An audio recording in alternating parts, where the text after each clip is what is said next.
દોસ્તી તો તમને નિભાવતા આવડે છે, પણ દુશ્મની નિભાવવાની આ 3 જોરદાર રીત જાણી લેજો.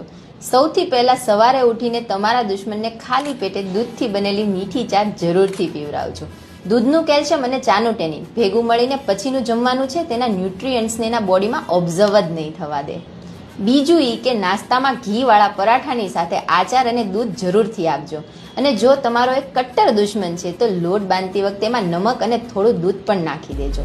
આચાર, દૂધ અને નમકનું આ ડેડલી કોમ્બિનેશન એના બોડીમાં જલ્દી જ કોઈને કોઈ ઓટો ઇમ્યુન કન્ડિશનને ઇન્વાઇટ જરૂર કરશે.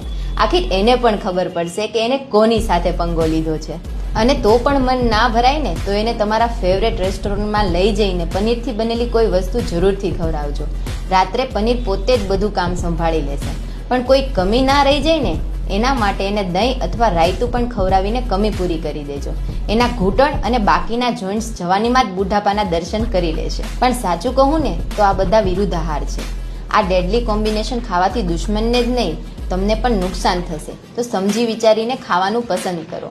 દુનિયાનું સૌથી શક્તિશાળી શાકભાજી જે હાર્ટ એટેકથી બચાવી શકે છે, કેન્સરથી લડી શકે છે અને તમને વર્ષો સુધી યુવાન રાખી શકે છે. અને હા, વેઇટ લોસમાં પણ મદદ કરે છે. નહીં, આ કોઈ ઔષધિ નથી. આ એક સામાન્ય દેખાતું પણ અસાધારણ શાકભાજી છે જેનું નામ છે સરગવો. દક્ષિણ ભારતના લોકો તેને દરરોજ ખાય છે, પણ અફસોસ આપણા ભારતમાં આજે પણ ઘણા લોકો તેના ફાયદાઓથી અજાણ છે. તેના પાન અને શીંગ બંને સ્વસ્થતા માટે અમૃત સમાન છે. પણ મેડમ, આ કઈ રોજનો સરગવો ભાવે છે? એનું સોલ્યુશન તમને મારા બાયોમાં મળી જશે. આજથી જ આ અમૃતને તમારા રોજિંદા લાઈફમાં લેવાનું શરૂ કરો અને આ વિડીયોને તમારા ફેમિલી અને ફ્રેન્ડ્સ સાથે શેર કરો. ભગવાન શ્રી કૃષ્ણ કહે છે, જેવું અન્ન તેવું મન.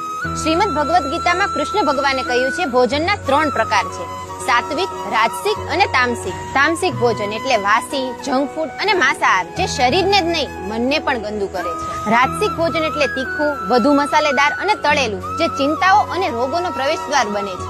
સાત્વિક ભોજન એટલે તાજું, શુદ્ધ, પૌષ્ટિક અને શાંતિદાયક જે જીવનમાં શાંતિ, આરોગ્ય અને દિવ્યતા લાવે છે. શ્રી કૃષ્ણએ કહ્યું છે ખોરાક માત્ર પેટ માટે જ નહીં પણ આત્માની શુદ્ધિ માટે પણ હોવો જોઈએ. ભોજનને ભગવાનને અર્પણ કરી અને પ્રસાદ રૂપે ગ્રહણ કરો જે જીવનમાં દિવ્યતા લાવશે.